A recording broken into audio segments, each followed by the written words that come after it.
Okay, so in this video, I'm going to teach you how to get a farm number. And if you don't like dealing with the government, don't worry about it. This is not the video for you. But why do you need a farm number? It's like your social for your farm. It's attached to the land, it's not attached to you. And if you move away from the land, the farm number stays put. And you can't really see it really well, but back there is a 30 by 96 high tunnel. And because I have a farm number, it's free, then I was able to apply for the EQIP program to get that high tunnel. And typically that would have cost me over 14 grand. But because of the EQIP program, I was reimbursed like 13,700 something. So I only ended up paying like 300 bucks for 2,880 square feet of covered growth space. Now, the thing about it is, if you don't like dealing with the government, don't do it. Just save me the comments. I get it. Why would you want the government to know your business? I get it. I just happen to look at the USDA as a business partner. I'm an entrepreneur, and farming and homesteading and all that stuff is expensive.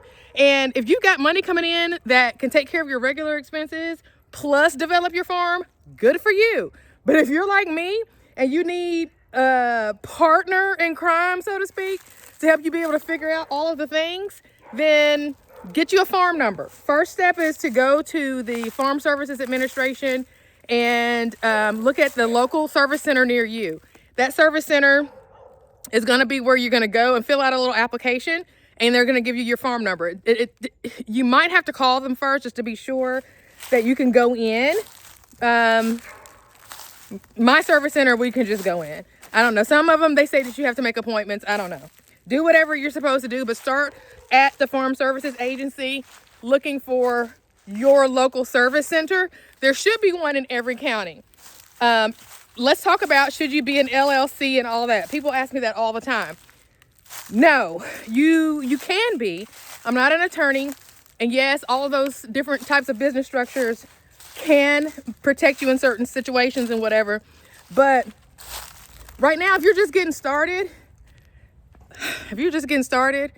I would just do sole proprietor.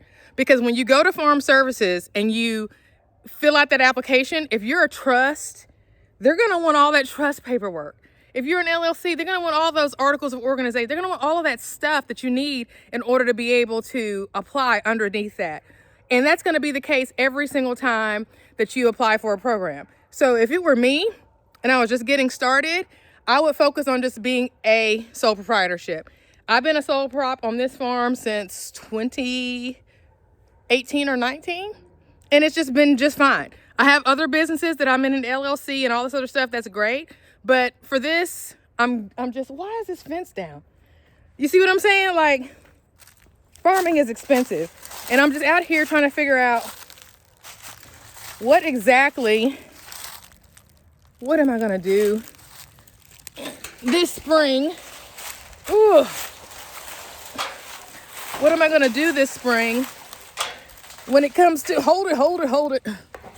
Let's scoot her over. I should have come out here with some help. Oh well, that's better than being flat. So I got to figure out how I'm going to expand my little chicken operation that I got those guys. They're in a kennel right now, and I really want to expand my chicken operation into a bigger situation. This has absolutely nothing to do with the farm number. I'm just talking because I'm thinking as I'm seeing stuff. But my point to you is that all this stuff costs money.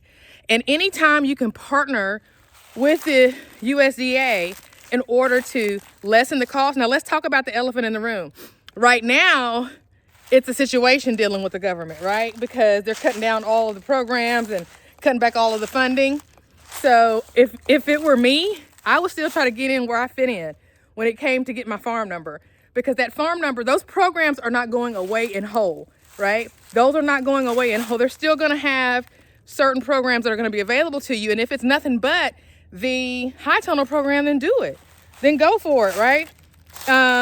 Again, if you're not a government person, save me the diatribe or the dialogue, or whatever you want to call it. I get it. You don't have to type the paragraph. Save your fingers.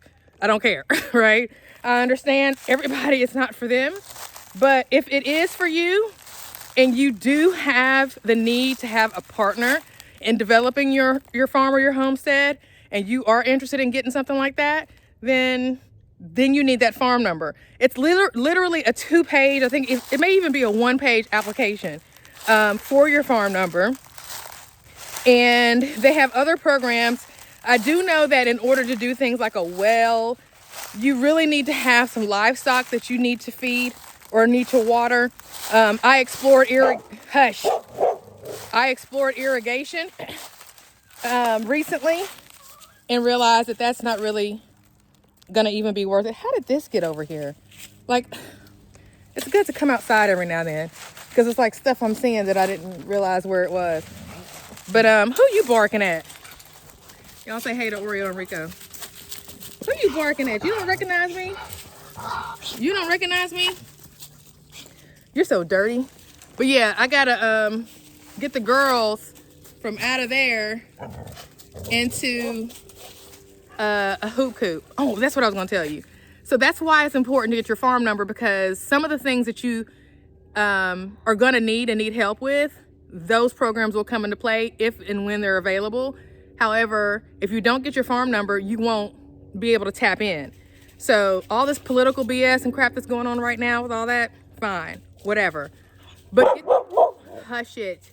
But get your farm number so that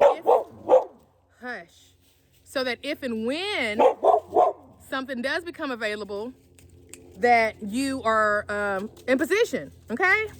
So because I've got that, now I have the ability. Oh, I know what I was gonna tell y'all. So I got a lot of equity in this place, and I'm what you call house rich and cash poor. So I have been exploring the idea of selling this place and buying something all cash. And so we went and drove 2 or 3 hours this weekend looking at property, and you know, we just went and saw a couple of properties today and was about to go see another one. And in order to be mortgage free, I would have to probably live 2 or 3 hours away. And I don't know if I really want to do that. I would if the property was right, but so far I've not seen that right property. And so where am I going with this? Why am I telling y'all this stuff? So I was going somewhere with it. Cash rich, house rich, cash poor. Oh, because I'm tired of nickel and diming my operation. I'm ready to do it. Like I said, I'm an entrepreneur. I'm ready to, any business that I've started, if it's not doing what I needed to do in about 90 days to 6 months, I'm ready to, But this is more than that. This is more than just like a business startup for me, like the other businesses. This is like my lifestyle. This is what I think is going to help me with my health. This means a whole lot more. So I don't obviously want to give up on it. And I haven't, because I've been at it for a while, but I'm trying to stop nickel and diming it, right? You know, I applied for that grant program, got denied on that, and I was like, whatever. You know, I really wasn't expecting it to come through, but had it come through, it would have really helped me, because I was going to do some flowers over there, right? Do some cut flowers. But now that I'm realizing that that's probably not going to happen, and that if anything is going to happen, I'm going to have to make it happen, which is what I do anyway, you know what I'm saying? Then now I'm out here like, okay, well, I need to go up on my chickens. I've been seeing a lot of pasture raised birds. So what can I do out here? And because I've got that done, it's going to make it easier for me to make an investment in some other infrastructure for them. I think that's where I was going with it. The hoop coops. That's what it was. We were going to build a chicken coop. You see that shed right there? That was going to be my chicken coop. And I was going to use these cattle panels as fencing for my runs. Bad idea. All kinds of things can get inside of that and grab my chickens, right? Plus, when we tried to use the T-post up there, we were hitting boulders and rocks, and it just was horrible. But we've still got the cattle panels. So what we're going to do with those is do some chicken hoop coops, which is actually a better idea because that's more in line with like regenerative agriculture, right? So here are the hoop coops. Here are the cattle panels, rather. Hopefully there's no snakes under here. Here are the cattle panels and the T-post. And so what we're going to do with these is do hoop coops, because why? We can move them. And in the whole idea in regenerative agriculture is to be able to relocate them instead of them being in one spot. So bottom line, get a farm number. It's called a farm tract number. Use the right terminology. FARM tract, TRACT. Okay, that's the official name of your farm number. And Farm Services Administration is where you're gonna go, figure out who your local service, that tree needs to come down. There's just so much, Jesus. Figure out where your service center is, call them, set up an appointment, go in, whatever, get that done. Stay as a sole proprietorship, in my opinion, at the beginning, and go ahead and start off with the EQIP program so that, oh, that's so beautiful. Isn't that beautiful?